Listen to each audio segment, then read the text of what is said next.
Baik, berikutnya kami persilakan Bapak Heru yang insya Allah nanti akan dijawab oleh Kiai Haji Abdul Wahab. Silakan. Terima kasih Ustadz Sofyan. Assalamualaikum warahmatullahi wabarakatuh.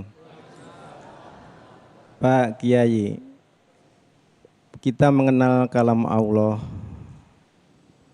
melalui Al-Quran, Pak Kiai. Ini mohon bahwa di luar kitab suci Al-Quran, misalnya hadis qudsi, apakah ini juga disebut kalam Allah, Ustaz Kiai? Karena ini kan mimpi-mimpi Rasulullah dari Sang Rob, dari Tuhan, dari Allah. Mungkin itu saja Pak Kiai. Baik. Terima kasih. Assalamualaikum warahmatullahi wabarakatuh. Waalaikumsalam, terima kasih Pak Heru. Silakan boleh langsung dijawab Kiai Haji Abdul Wahab.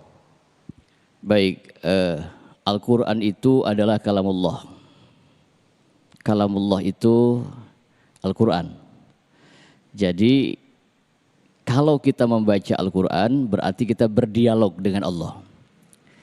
Dan Al-Quran itu sekali lagi saya katakan menjawab semua.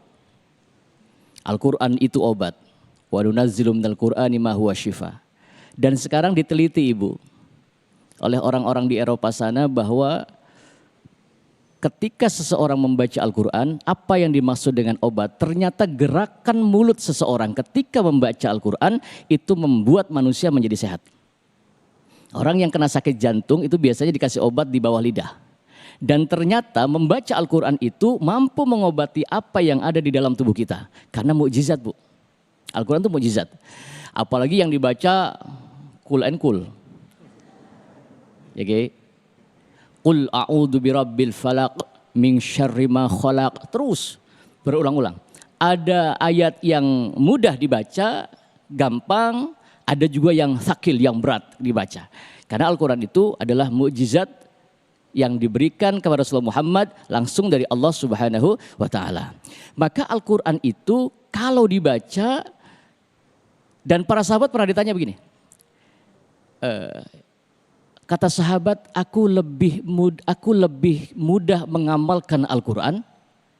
Aku sulit untuk menghafalkan Al-Quran, tapi aku lebih mudah mengamalkan Al-Quran. Kalau sekarang beda, lebih banyak yang hafal Quran, tapi yang mengamalkan Al-Quran lebih sedikit. Hafal Quran, pintar baca Quran, tapi maaf, tidak ada akhlak Al-Quran sama sekali pada dirinya. Yang kedua, Rasulullah Muhammad ditanya, ya Muhammad, bagaimana wajah Tuhanmu?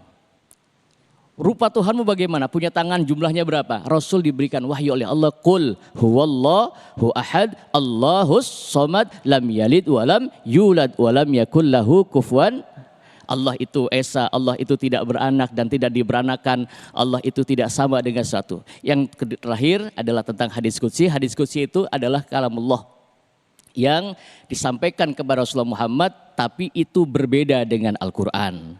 Jadi Al-Quran itu, Al-Quran dengan hadis Nabi pun harus dibedakan. Maka Al-Quran zaman dulu tidak dibukukan Pak. Mulai dibukukan itu zaman sahabat Umar, ya, Birusmil Utsman, apalagi Birusmil Utsman itu mulai dibukukan. Dulu Al-Quran masih belum diperbolehkan untuk dijilid dan dijadikan buku, ya.